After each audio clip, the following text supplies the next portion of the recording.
Canada Express Entry non-accompanying spouse strategy can derail your PR dream. Listing your spouse as non-accompanying in a Canada Express Entry application might boost your CRS score, but it's not without risks. If not handled correctly, it can harm your chances of getting permanent residency. Knowing the full impact is key before you apply. If you are interested in this topic, please pay attention and watch the video through to the end to get all the information. Please hit like and subscribe, and don't forget to push the notification bell for an upcoming video. So, without any further delay, let's jump into the video. Canada's Express Entry system offers skilled workers a pathway to permanent residency, but a common strategy declaring a spouse as non-accompanying to gain extra points can lead to serious consequences. While this practice is not automatically misrepresentation, it often prompts Immigration, Refugees and Citizenship Canada to issue procedural fairness letters, especially when the spouse is living and working in Canada. If applicants respond inadequately or dishonestly to these letters, their applications may be refused, and in some cases, IRCC may find misrepresentation, even resulting in a 5-year ban.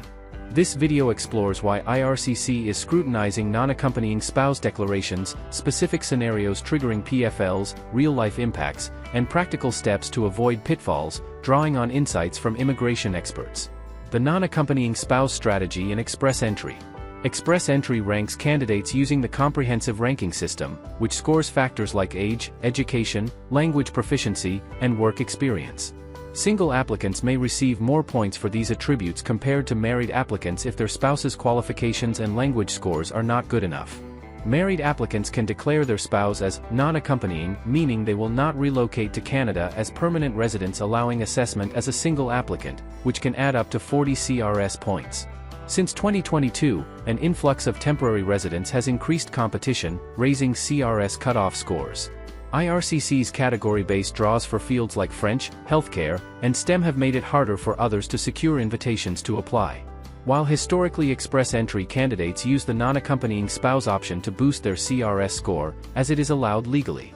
In October 2024, Canada announced reduced permanent residency targets, 395,000 in 2025, 380,000 in 2026, and 365,000 in 2027.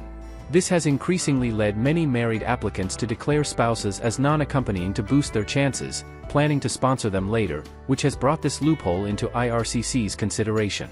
Furthermore, when the spouse is in Canada, IRCC often questions the declaration's validity, issuing PFLs to seek clarification. Misrepresentation versus procedural fairness letters.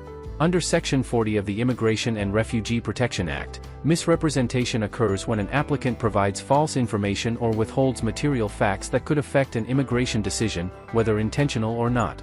IRCC takes misrepresentation seriously, even if the error is by mistake. The onus is on the applicant. Consequences include application refusal, 5-year ban from Canadian immigration programs, permanent record of misrepresentation, revocation of permanent residency if IRCC finds it out after you get PR. Declaring a non-accompanying spouse is allowed under immigration law for valid reasons, such as a spouse's career abroad or family obligations. It is not misrepresentation by default. However, IRCC may issue a PFL if they suspect the declaration doesn't reflect the applicant's circumstances, particularly when the spouse is already in Canada on temporary status. A PFL outlines concerns and gives applicants a chance to respond, typically within 7 to 30 days.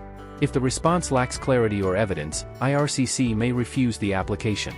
Misrepresentation findings are not common but can occur if responses involve significant deception, such as falsified documents or clear lies. Scenarios where IRCC issues procedural fairness letters. IRCC is increasingly issuing PFLs for non-accompanying spouse declarations when the spouse is living and working in Canada. Below are key scenarios where this happens, informed by IRCC practices and perspectives from experts. 1. Spouse living and working in Canada with no valid reason to leave. If a spouse is in Canada on a work or study permit and living with the applicant, declaring them as non-accompanying can result in a PFL. IRCC expects a genuine reason for non-accompanying status, like a commitment to stay abroad. Living together in Canada suggests the spouse plans to remain, contradicting the declaration. For example, an applicant in Vancouver declares their spouse, on a spousal open work permit, as non-accompanying to gain CRS points. IRCC may request proof that the spouse intends to leave Canada. Without strong evidence, such as a job contract abroad, a PFL may follow. 2. Failure to update spouse's circumstances. Applicants must update their express entry profile if their spouse's status changes, such as moving to Canada on a work or study permit. Failing to report this can trigger a PFL, as IRCC considers it withholding material facts. For instance, an applicant declares their spouse as non-accompanying while they're abroad but doesn't notify IRCC when the spouse arrives in Canada. Immigration lawyers point out that IRCC often uncovers such discrepancies through background checks or social media, prompting PFLs. 3. Non-accompanying spouse refusing biometrics or medical exams. Non-accompanying spouses must provide biometrics, police certificates, and medical exams to confirm admissibility, e.g., no criminal or health issues. If a spouse in Canada refuses, IRCC may suspect the declaration is a tactic to avoid scrutiny, leading to a PFL. For example, an applicant declares their spouse, working in Canada, as non-accompanying, but the spouse skips biometrics, citing personal reasons. IRCC may request proof of separation or intent to leave Canada. Immigration experts warn that non-compliance with admissibility requirements often triggers PFLs, as IRCC prioritizes system integrity. 4. Inconsistent or vague explanations. IRCC requires a clear explanation for non-accompanying status, supported by evidence like a foreign job contract. Vague reasons, such as personal reasons, or inconsistencies, like social media showing the couple living together, can lead to PFLs. If the spouse is in Canada, IRCC may suspect the declaration aims to boost CRS scores. Immigration experts advise applicants to provide detailed letters of explanation with supporting documents to avoid PFLs. 5. Intent to sponsor spouse later. Some applicants declare spouses as non-accompanying to secure permanent residency, then plan to sponsor them later. If the spouse is in Canada, IRCC may question the declaration's intent, especially if evidence suggests they'll stay. A PFL may follow, and a dishonest response claiming the spouse will leave when they won't risks refusal or, rarely, misrepresentation. Immigration consultants note that IRCC is cracking down on this tactic, as it undermines the CRS system's fairness. Why IRCC issues PFLs in these scenarios? IRCC's scrutiny reflects efforts to ensure fairness in express entry amid rising competition and reduced immigration targets. Key triggers for PFLs include cohabitation evidence, shared addresses, leases, or social media posts showing the couple together in Canada. Spouse's status, work or study permits suggest intent to stay, contradicting non-accompanying claims. Admissibility issues, refusal to provide biometrics or medical exams raises suspicions. System integrity, IRCC aims to prevent CRS score manipulation, especially with tighter quotas. PFLs allow applicants to clarify their circumstances, but weak or dishonest responses often lead to refusals. Misrepresentation findings are less common but occur when responses involve clear deception, such as falsified documents or incorrect information. Applicants must fulfill their duty of candor to provide truthful information. Consequences of inadequate PFL responses.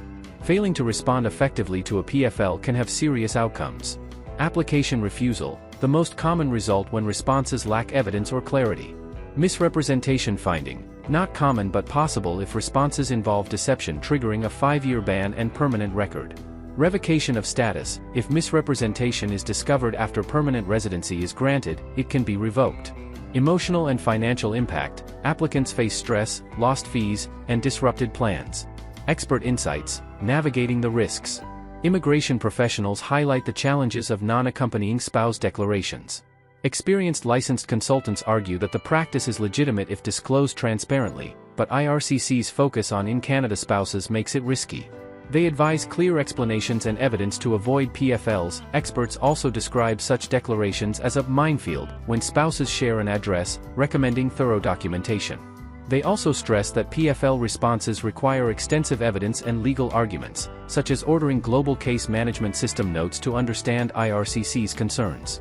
Also, proactive documentation is needed, like foreign employment contracts, to prevent PFLs.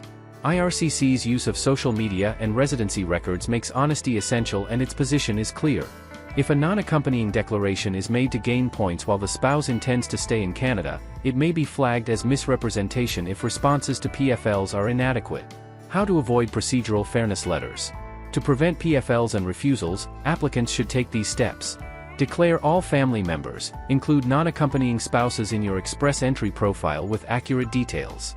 Provide evidence, submit marriage certificates, proof of intent to stay abroad, e.g., job contracts, and admissibility documents, biometrics, medical exams. Update changes, notify IRCC if your spouse moves to Canada or your marital status changes. Explain clearly, provide a detailed letter explaining non-accompanying status, supported by evidence. Hire a professional, an immigration lawyer or consultant can ensure compliance. Responding to a procedural fairness letter. If you receive a PFL, act promptly. Review the concerns, understand IRCC's issues, such as cohabitation or admissibility.